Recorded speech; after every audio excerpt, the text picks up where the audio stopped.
प्रिय बच्चियों, मैं हूँ माँ पार्वती। आज मैं तुम्हें उस व्रत की कथा सुनाने आई हूँ जिसने मुझे मेरे शिव से मिलाया, जिसने मेरी तपस्या को पूर्ण किया, जिसका नाम है हरियाली तीज। बहुत समय पहले की बात है।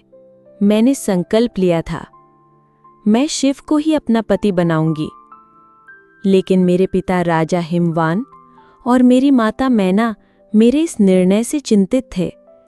शिव, जो ओघड़, योगी, भस्मधारी हैं, जो सृष्टि से परे हैं, उन्हें कौन वर के रूप में देखता? लेकिन मैंने अपने भीतर का विश्वास नहीं छोड़ा।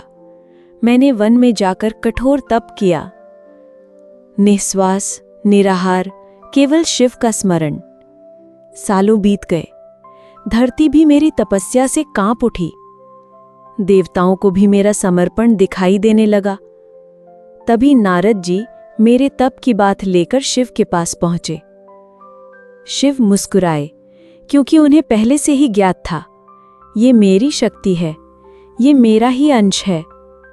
शिव ने मुझे अपना वर स्वीकार किया, और वही दिन जब मैं अपने शिव को वर के रूप में प्राप्त हुई, वही दिन हरियाली तीज के रूप में मनाया जाता है।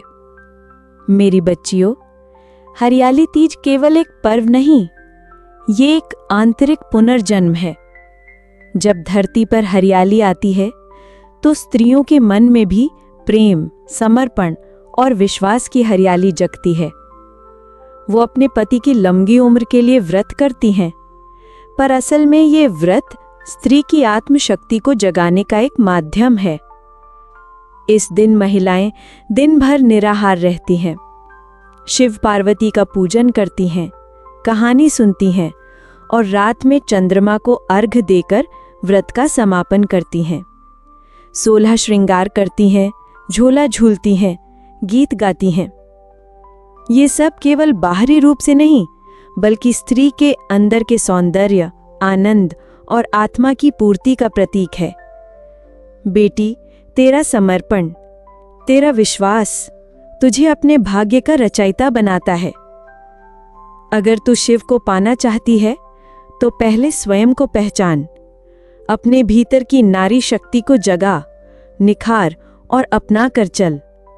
क्योंकि जब तू अपने स्वरूप को स्वीकार करती है तो संपूर्ण ब्रह्मांड तुझे तेरा शिव लौटा देता है। पर साथ ही खुद को समझो, अपनी ऊर्जा को जानो और विश्वास रखो, तू स्वयं ही मां शक्ति है। ओम शक्ति। प्रणाम।